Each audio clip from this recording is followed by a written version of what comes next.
Les, we want to talk today about overcoming insurmountable odds. When things seem bigger than what you can handle. It's one thing to believe or to get out of a $5 jam.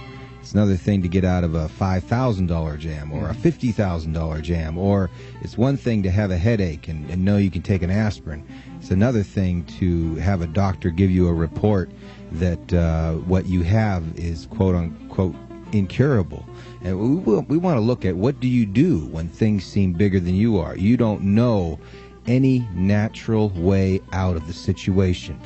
Take, for instance, something everybody's familiar with, money. What happens when you say you need $1,200 by next week and you have no natural way of getting that money? What do you do? There most certainly are times when we feel like that. When you say, I don't have any idea whatsoever of what I'm going to do to pull this out. Now, I've been in situations like that where I had deadlines I had to meet. I didn't meet those deadlines, and I lost a car, lost a home, lights were cut off, telephone was cut off. All of those things are going to happen to you at different points in life. Now, the question is, what does it really mean? It really doesn't mean anything. It's not important at all. It's just a temporary inconvenience because all of those things can be corrected. And it's a part of the process that we all go through. Now, the challenge is, in the midst of all of these things, is one, to stay focused on your goal, and two, to keep your expectations of making it happen, and keeping your energy positive, and relentlessly looking for ways in order to pull it out. And I guarantee you that there will be some intervention. What causes it? I don't know.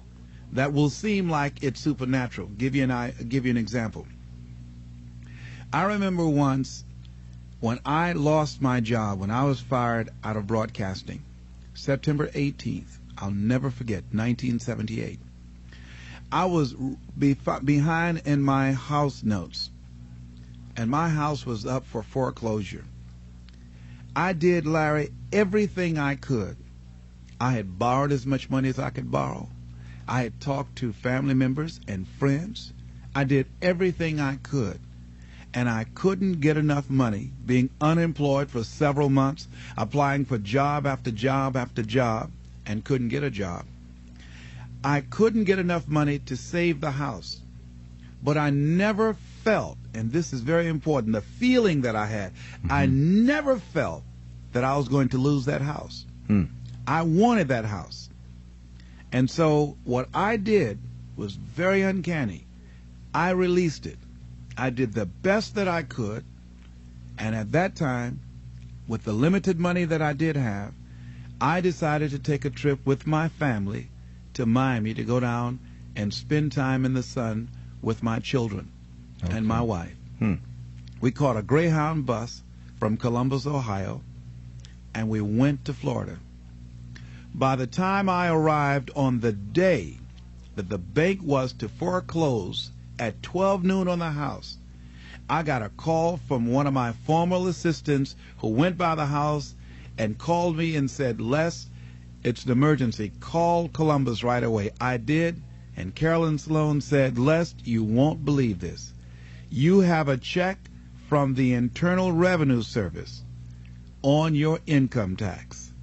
And it was enough to pay the house notes, and I had money over. I never received a refund prior to that time or since that time. And I did not lose the house. So there are things that we don't know or understand, but we do know that if we do certain things, that things begin to happen that's in our favor, that shows that the universe is on our side. Everything that we're seeking, I believe that if we begin to align our thoughts with action and be relentless, don't try 2 or 3 things or 15 or 20 things, but 100 things, 500 things if necessary, 10,000 things as Edison did if necessary, until we find a way out. Many of us we eliminate many possibilities for ourselves because we really don't do all we can do.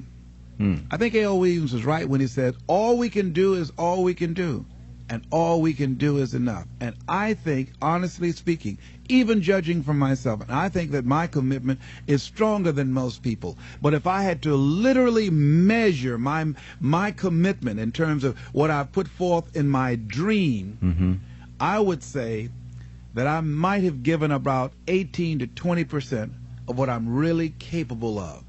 As high in consciousness as I believe that I am, comparatively speaking, where I used to be, I'm still nowhere near reaching 50% of the commitment that I can make to accelerate the growth and the development of my dream and the manifestation of the things that I know within myself that I'm capable of producing.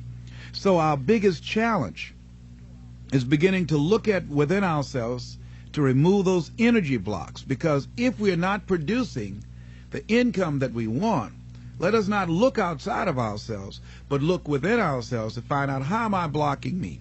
Am I really giving it all that I have? Am I really being as creative as I can be? Am I really unstoppable? Am I as relentless as I can be? Am I exhausting every means possible? Am I turning up every rock to find what it is that I'm looking for? That what resides between our ears, when we're thinking about how do I come up with $500, $1,200, or $2,000, is the same gray matter that resides between the ears of a Ross Perot or a Donald Trump when his bankers say, you've got 30. How is it that one man or woman can do it and do 1,000,000 times more than these other people, and the other ones don't? It has to be consciousness. It has to be, and when we talk about consciousness, we're talking about a collection of our thoughts, our feelings, and our emotions and experiences used as an active force to produce in our lives that which we want to produce. Because everything that exists in life, the microphones that we're speaking in, the shoes that we have on our feet, the chairs that we're sitting in, the clothes that we're wearing, the homes that we live in, the cars that we drive, all of that came out of our consciousness. That all came out of the invisible into the visible. And man was the vehicle, the outlet to produce that. When a person's pursuing their dream and they are stopped by, there's many people that say, well, I tried it, but it didn't work. Yes. I tried it, but it didn't work. Apparently something stopped them in midstream in pursuing their dream. Yes. And most likely, don't you think it was something that they felt they couldn't surmount?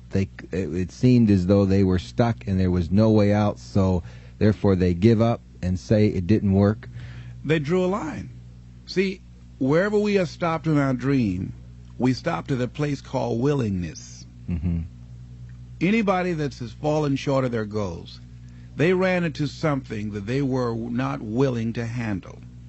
Because in order to reach your dream, in order to make things happen, there must be a willingness to do what is required. If the need is to raise $2,000, and let's say you have a set of tapes for $40, are you willing to make 200 calls a day? Are you willing to stand on a corner and talk to people and say, listen, I've got a set of tapes here that can change your life? Are you willing to make the commitment that you will not go to sleep until you sell at least 10 tapes a day? Are you willing to say, if it takes me 12 hours walking and talking to people all day long until I find 10 people that will say yes, if I have to talk to 200 people or 300 people, that in order to provide food for my family, to provide shelter, to not to have creditors hounding me, am I willing to talk to 300 people a day? Am I willing to stand in an airport and sell tapes? Am I willing to go out and make calls again and again and again? Am I willing to knock on doors? Am I willing to do that? See, if we have some skill, some ability, some knowledge or some product, then the only thing that's between us and what we want to generate is our willingness to expend the energy to produce the results that we want. Am I willing to wash cars? Am I willing to scrub floors? Am I willing to wash dishes? Am I willing to go out and speak or do seminars or workshops? What am I willing to do with my energy, my time, and my knowledge to produce the results? That's the bottom line. What are you willing to do? And what most people don't realize is they don't give up on their goals because it becomes insurmountable or it's impossible. Is that they just looked at what they wanted and they just decided within themselves, consciously or unconsciously, I'm not willing to produce this result. Are you willing to say that I need $2,000 between now and next week, and come hell or high water, I will produce that? That's the bottom line. Because the only thing that counts in life are results, not reasons of why you didn't do it, but results. That's the only thing that counts. And we are capable of producing results. That's it. That's the bottom line. Are you willing to honor your commitment to do that? What are you willing to do? How many floors are you willing to mop? How many shoes are you willing to shine? How many phone calls are you willing to make? How many sales are you willing to make? How many jobs are you willing to hold? How much service are you willing to provide? Isn't there a difference between working hard and working smart? Without any questions. But see, here's the thing, though, Larry, that most people don't keep their commitments. They are not willing to be a no-matter-what person. That I'm going to make this happen no matter what. Most people use escape routes for themselves. Most people have something that they could point to justify why they haven't produced the results. Some reason. Well, people weren't buying. Or the economy is soft. Somebody somewhere is buying. Somebody somewhere is spending some money. So as we begin to look at where we are, every time when I was working on developing my dream, and I knew that I had to do something, that I had to do it, I was always able to pull it out. Because I started thinking, if a Walt Disney can do it, if a John D. Rockefeller can do it, then I can do it. Am I to believe that they have some license of exclusivity on producing wealth or producing results that I don't have? I think that it was a key given to us. I was reading the book called Succeeding Against the Odds by John H. Johnson. Good book. He said, "For it is the most enduring element of our faith that I must conclude this speech by saying that men and women are limited not by the place of their birth, not by the color of their skin, but by the size of their hope." What is the size of your hope? As we begin to look at what it is we want to produce in our lives, I think another question could be asked, or to paraphrase what he said, what is the size of our commitment to make it happen? See, when you ask people to become a no-matter-what person, something inside of them begins to tremble because of the fact that we aren't accustomed to saying, I'm going to make this happen. Most people won't do that. Won't take that kind of stand and saying, I'm going to make this happen no matter what. Most people won't do that. That takes energy. That takes conviction. That takes a determination and a mindset. I'm going to do this. And I say that once you make the commitment, and that's what Goethe meant, and that whole piece that he says about commitment, he says, once you make a commitment, providence moves too. All kinds of things happen that never would have happened. A whole stream of things happen that you could never anticipate it. I know that. And I think that Longfellow was right, who said if you go to the gate and you knock loud enough and long enough, somebody's going to answer. And that's the same thing with anything else in life. If you knock long enough and hard enough, somebody's going to answer. Now, there's something inside of them, but suppose they don't answer. And I say to you, they will. But you must know that. You must know that. Your knowing that and feeling that throws the doors open for you. Most people are victims of the personal power of others, but never activated by their own personal power.